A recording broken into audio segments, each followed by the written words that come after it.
शरीर में कोई भी बीमारी आती है तो वो वात, पित्त और कफ के इम्बैलेंस होने के कारण आती है। हमारे शास्त्रों में बताया गया है कि अकेली 80 प्रकार की बीमारियां वात की हैं, तो सबसे ज़्यादा हैं। 40 प्रकार की जो बीमारियां हैं वो पित्त की हैं और 20 प्रकार की बीमारियां हैं वो कफ की हैं। तो जो सबसे ज़्यादा होने वाली बीमारियां, वायु से होने वाली बीमारियां, उन्हीं के ऊपर आज का हमारा वीडियो रहने वाला है। और उसके लिए हस्त मुद्रा विज्ञान में मैं आपको बताऊंगा एक ऐसी मुद्रा जिसे 80 प्रकार की होने वाली बीमारियों से आप निजात पा सकते हैं। तो पूरी जानकारी के लिए वीडियो के अंत तक आप बने रहें।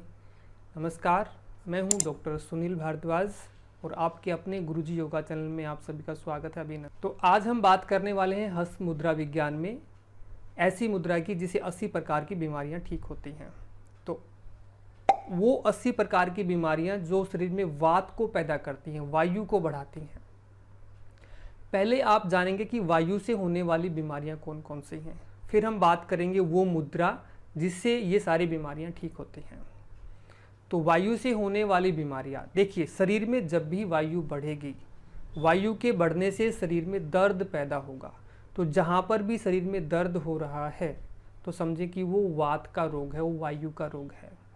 जैसे आपके घुटनों में दर्द है, टखनों में दर्द है, एडी में दर्द है, आपकी कमर में दर्द है, कंधों में दर्द है, सर्वाइकल का पेन है, हृदय के आसपास आपको दर्द उठ रहा है या पेट में आपके दर्द हो रहा है, शरीर में दर्द बढ़ा हुआ है, समझें कि ये वात का रोग है, शरीर में वायु की अधिकता हो गई है। ये सरल सी इसकी पहचान है।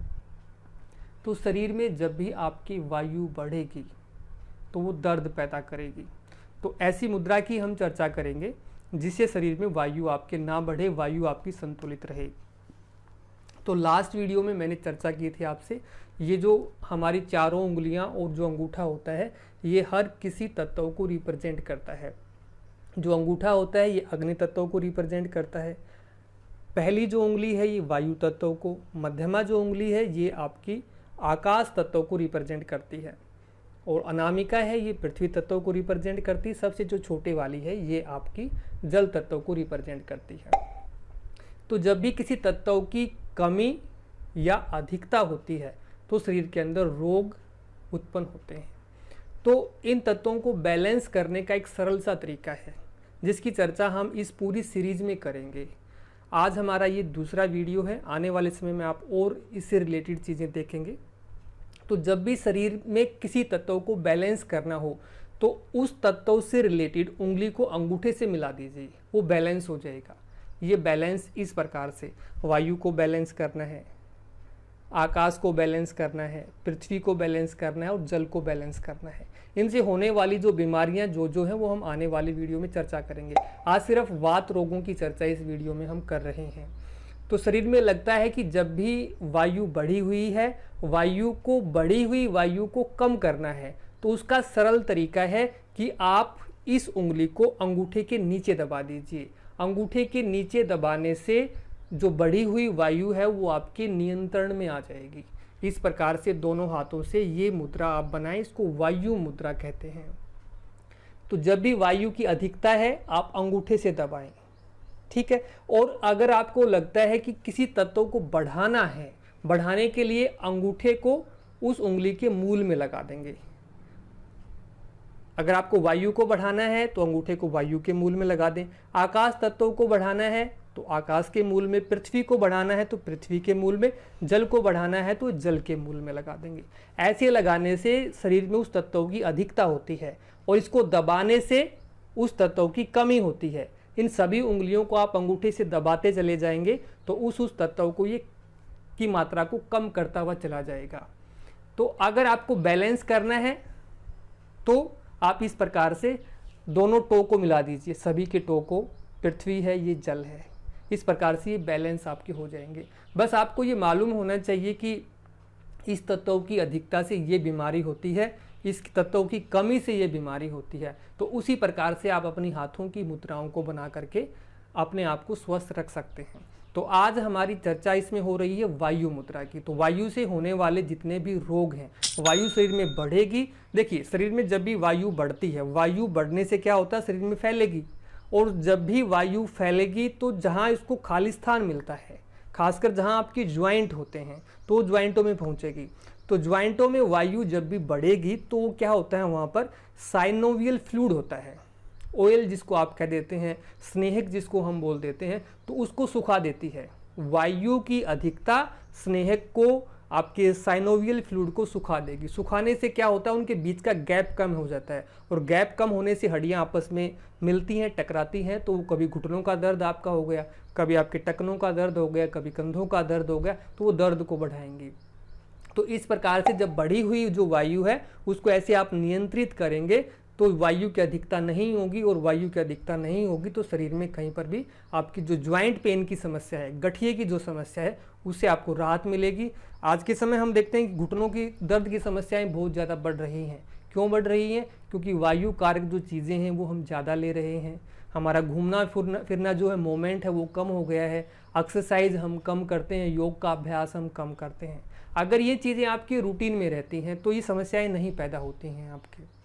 तो आप रूटीन में योग का अभ्यास आप करें, सभी ज्वाइंट्स की एक्सरसाइज करें, मॉर्निंग हेड टू टो, ऊपर से नीचे तक एक एक अंग की ज्वाइंट की एक्सरसाइज अगर आप करते हैं, उसके लिए भी मैंने एक अलग से वीडियो बना रखा है, सूक्ष्म व्यायाम नाम से है। तो वो आप शरीर में जितने भी आपके ज्वाइंट हैं उन सभी से रिलेटेड जानकारी आपको वहाँ जाके मिल सकती है। तो जब भी आपको लगे कि शरीर में वायु बढ़ी हुई है, या आपने ज़्यादा खाना खा लिया है, ज़्यादा खाना खाने की वजह से पेट आपका फूल गया है, या उल्टी आने को आपको हो रही है, तो इस प्रकार से दोनों हाथों से पहली उंगली को आप अंगूठे से दबा लेंगे, तो विदिन ए 5 मिनट जो है आपको राहत मिल जाएगी, और जो एक्स्ट्रा जो शरीर के अंदर गैस बनी हुई है वो आपकी पास हो जाएगी।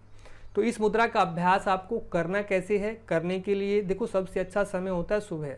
सुबह जब भी आप शौचादि से निर्वित होते हैं, खाली पेट होते हैं, तो इस प्रकार से लगभग 12 से 15 मिनट तक पहली उंगली को दबाएं और दबा के आप बैठ जाएं। इस प्रकार से ध्यान लगा के आंखें बंद करके बैठते हैं तो ज़्यादा अच्छा है। अगर आप ऐसे नहीं बैठ पाते हैं तो फिर आप लेट के इस मुद्रा का अभ्यास कर सकते हैं, या उतना समय भी नहीं है तो फिर आप चलते फिरते भी इस प्रकार से मुद्रा को लगा करके वो कर सकते हैं। तो ज़्यादा बेनिफिट कब देगी? जब आप इस प्रकार से बैठेंगे और बैठ करके शांत हो जाएंगे, मन को श्वासों की गति के साथ आप जोड़ देंगे, फिर देखेंगे कि कुछ ही दिनों में जो वात से होने वाली जो बीमारियां थी, चाहे आपको जितने भी ज्वाइंट पेन है या कहीं दर्द है, उससे आपको निजात मिलेगी। तो इस प्रकार से 12 से 15 मिनट तक डेली आप वायु मुद्रा का अभ्यास करेंगे तो वायु से होने वाले रोगों से आपको निजात मिलेगी। कई बार शरीर में वायु ज़्यादा बढ़ती है तो हृदय के आसपास दबाव उत्पन्न हो जाता है। हृदय जो आघात होता है वो भी एक वायु का ही रोग है। तो वायु बढ़ेगी तो वो आसपास के क्षेत्र के अंदर पहुंचेगी, वहाँ जाके दर्द करेगी। वहाँ जितनी भी जो नाड़ियाँ होती हैं, जो रक्त वाहिनियाँ होती हैं, तो उनके अंदर सिकुड़न पैदा होगी। सिकुड़न पैदा होगी तो वहाँ दर्द होगा। दर्द होगा तो फिर वही आगे आपको पता है, सिम्टम्स जो हैं कि आपके हृदय को नुकसान होने के चांसेस उसमें बढ़ जाते हैं। लकवे की जो समस्या होती है, लकवा जो होता है वो भी आपका वायु का ही रोग है, या किसी को लकवा हो गया है तो आप उनको भी वायु मुद्रा का अभ्यास करवाएं। अगर आपको लगता है कि इस प्रकार के सिम्टम्स शरीर में पैदा हो गए हैं, शरीर किसी हिस्से में सूनापन आपके आना शुरू हो गया है, तो उस स्थिति में आप नित्य वायु मुद्रा का आप अभ्यास कीजिए। तो कुछ ही दिनों में आप देखेंगे कि जो सूनापन किसी अंग में आ रहा है तो वो आपका ठीक होता चला जाएगा। तो ये वायु मुद्रा करने से ज़रूर आपको फ़ायदा होगा। इसके अलावा कई बार हमें हिचकियाँ आती हैं, रुक रुक के हिचकियाँ आती हैं, वो भी एक वायु का ही रोग होता है। तो इस प्रकार से अगर आप इस मुद्रा का अभ्यास करते हैं तो भी जो आपकी हिचकियों की जो समस्या है वो आपकी दूर हो जाती है। वायु अधिकता होने से जो त्वचा के ऊपर आपके रूखापन भी आ जाता है, तो वो समस्याएं आपकी दूर हो जाएंगी। तो आपको बताया कि 80 प्रकार की जो बीमारियां होती हैं वो वायु की अधिकता के कारण शरीर के अंदर होती हैं। तो वायु की अधिकता को रोकने के लिए ये वायु मुद्रा श्रेष्ठ मुद्रा है, आप इसका नित्य अभ्यास करें। अभी भी अगर आपका वायु मुद्रा से संबंधित कोई पर्सन है तो आप अपने पर्सन को कमेंट बॉक्स में डाल के पूछ सकते हैं, और ये जानकारी आपको कैसी लग रही है ये भी आप ज़रूर कमेंट करके बताएं, ताकि आगे भी आपको इस प्रकार की वीडियो मिलते रहें। अगर आप पहली बार चैनल को देख रहे हैं और कंटेंट आपको पसंद आ रहे हैं तो चैनल को सब्सक्राइब कीजिए, लाइक कीजिए, शेयर कीजिए, ताकि और लोगों तक भी इस प्रकार की महत्वपूर्ण जानकारी पहुंचे। धन्यवाद। फिर मिलते हैं किसी नए विषय के साथ, नए टॉपिक के साथ, नई जानकारी के साथ। तब तक के लिए जय हिंद, जय भारत।